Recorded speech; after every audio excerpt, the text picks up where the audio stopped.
Hi, I'm Coach Corey Wayne, and this is my video coaching newsletter. And the topic of this newsletter is going to be cocky and charming, but not a dick when it comes to flirting and interacting with women. Now, when you start practicing the stuff that I talk about, a big thing that I focus on in my book is learning to control your emotions, learning to maintain your emotional self-control. And the reason that this is important is when you're dating women, the more you like a woman, the harder it is going to be to maintain your self-control and not let any of your old needy or insecure or bad behaviors come out and say something to where you basically end up putting your foot in your mouth or saying something to the girl that you're with or dating that turns her off. And so the key is, like, when you look at the mistakes that most guys make that turn women off, they're saying things that talk women right out of sleeping with them because they just simply don't know what things they say to women that turn them on and what things turn them off. And the other thing is simply interacting with them in a way that communicates neediness or insecurity. How they handle themselves on the phone or when they're texting or instant messaging a girl to try to set a date. I mean, those are a lot of places where guys make the huge mistake. And so as you become more successful and you start to get some success with women, you get a little cockier, you get a little swagger to you, which helps you meet even more women. The thing where it becomes really challenging is when you encounter a chick that you really like. Because most women on a scale of 1 to 10 are going to probably be a 7 to 8 in your book. I mean, the average woman that you're going to meet in the street, you're going to go, wow, she's pretty damn hot. She may be pretty smoking hot, but she may be boring as hell. Or she may be pretty smoking hot, but she's got no confidence. Or she may be smoking hot, but you just simply don't have anything in common with her. You just don't like her. You don't like her personality or whatever happens to be. To meet a woman who is drop-dead gorgeous, who takes care of herself, who's fun to be around, who you actually have something in common with, a woman who you actually like to listen to, who when she starts talking about the dress that she bought or other more mundane, boring crap that just happens in every girl's life, she makes it interesting. She makes it sound exciting that you're actually interested in listening to what she has to say. Those kind of women, it's a lot harder to do things right when you're with those kind of women as opposed to the average woman you're going to meet every day. And so by practicing these things over and over, because repetition is the mother of skill, it helps you learn that balance and become prepared emotionally to deal with the overwhelming emotions that you'll normally feel when you meet a chick and you feel total infatuation for, just because for whatever reason she does it for you. She pushes your button in every way. I've got an email here from a reader, and he says, "Hey Corey, I just want to talk to you about some success I had on Saturday." He says, "Well, I'll tell you this, I did party like a rock star, and I went pretty wild last weekend. We were at a cast party, and I was pretty excited about it. I got maybe a bit too drunk, but whatever, once in a while won't hurt." That's important. The idea is that when you go out to have a good time is you don't get so shit-faced that you're slurring your words, you don't remember who you talked to, and the next day when you look at your phone and you see 2 or 3 numbers and names next to them, you don't remember who the girls were or you don't remember who their names were. That can be not a good situation because you got your phone's full of numbers, but you don't remember who the hell you got them from. Unless you want to play mystery dating and just figure whoever the hell you show up could be in for a real surprise if you do that. He says, "So this weekend, all I focused on was having a good time." That's important. That's when you're going to go out and have a good time with your buddies and you want to meet chicks, you don't focus on meeting girls. You focus on going out and having a good time, making each other laugh, and focus on just having a good time together, because women will naturally come by and want to talk to your group, because 99.9% of the rest of the dudes that are out, they're all chasing women and going after women and going up to them and using their shitty pickup lines or their magic tricks or their lame-ass routines that have already been, because they memorized it in a book that they've read, and there are already 3 or 4 guys that have come up to those same women using the same technique. I mean, that's what's funny. Especially like as a pickup and seduction community has gotten big over the years, is that just being out and talking to women are like, this is the 3rd fucking time tonight some other dudes come up and use some canned speech, some canned routine that he learned from somebody and using the same story. I mean, it's hilarious. But if you go out and just have a good time with your buddies, chicks are going to be wanting to wonder what you guys are all about, because you're going to be that's how the captain of the football team acts. They don't go out and chase chicks. They go out and have a good time, and everybody comes up to them and wants to talk to them. And so when you're putting that energy out and that vibe out that you're just out to blow off some steam and have a good time, women will naturally they'll just come over and start talking to you, and it'll make it really fucking easy. I mean, they're chasing you from the get-go. I mean, it doesn't get any fucking easier than that. He says, I put my game face on and focused on positive affirmations about myself, such as I'm an alpha male, I'm a leader of men, and repeated all the good qualities about me, because in the past I had insecurities of not being good enough and watching other better-looking guys take the women. But this weekend I have grown so much that I didn't give a fuck. For the first time, I didn't have this insecurity in a long while. And why should I? I'm one of the top actors in Canada that will win that 5 pounds of gold. He's talking about the Academy Award. That will be in my fucking hand. I had my chin up, and I stood up straight. And the one thing that I did there, notice, was that I saw this really hot girl, and I naturally didn't look away because my chin was up, and naturally dead looked her in the eyes before she looked away. And later she offered me a smoke, and I said no.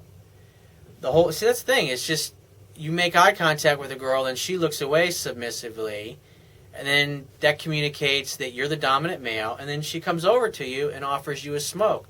That's her opening line, is hey, you want a cigarette? You got to pay attention to those things. It's awesome when women do that. That's the power of the things that I teach. It's like you really don't have to do jack shit.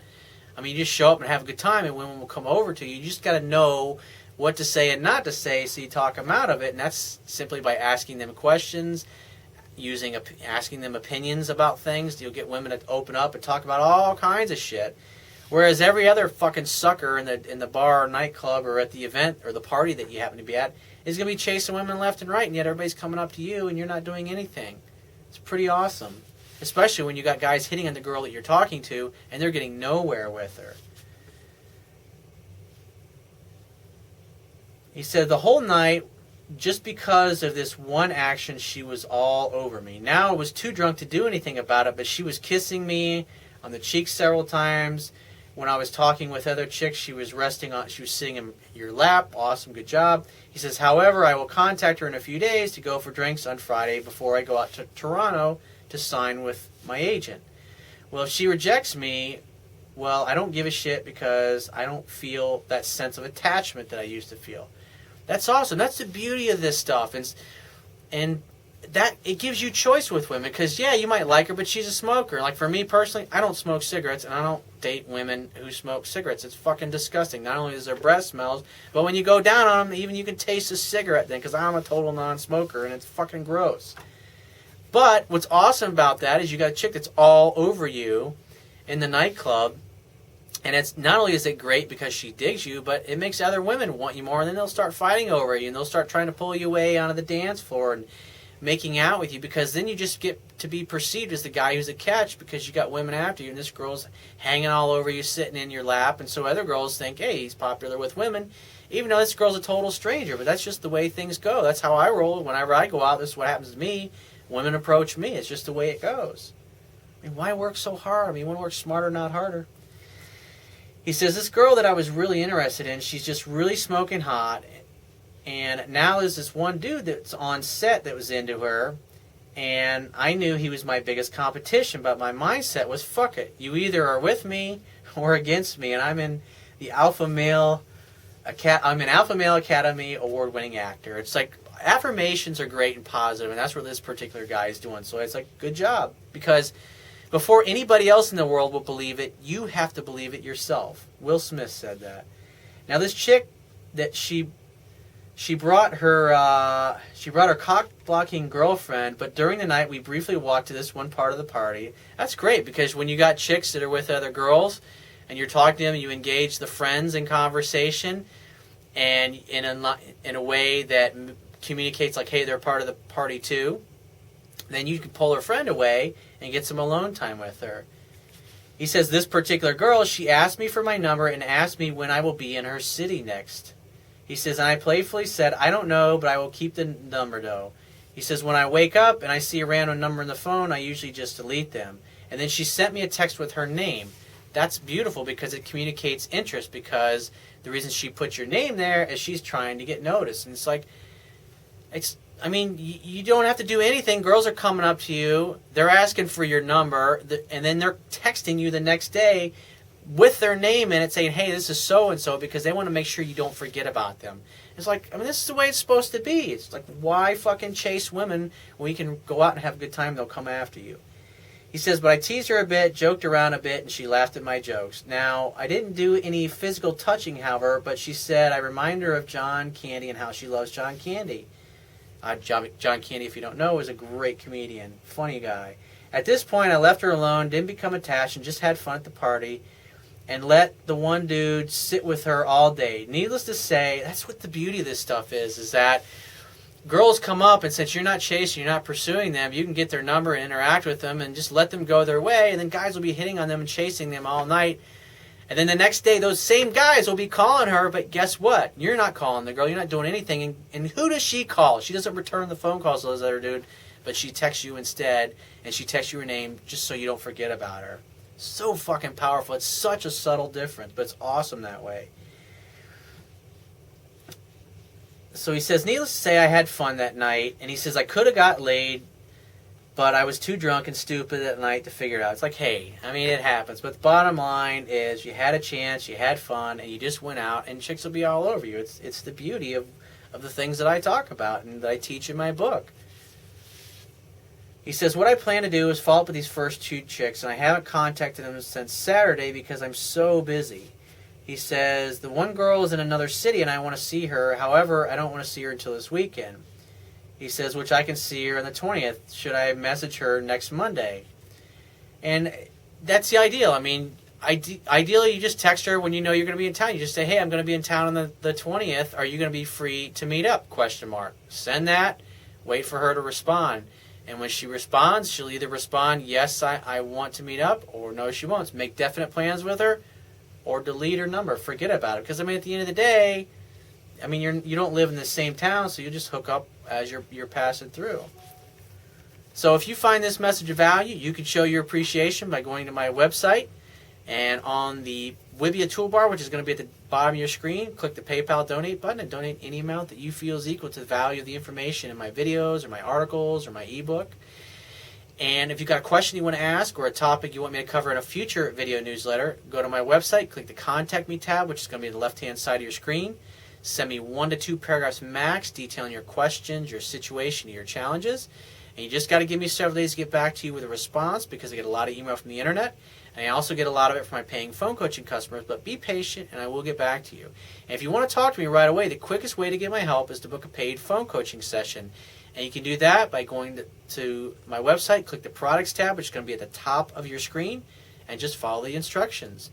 And if you want to get a digital version of my Kindle ebook, on my website, underneath the email sign-up box, is going to be a link that will take you to the Amazon Kindle download page.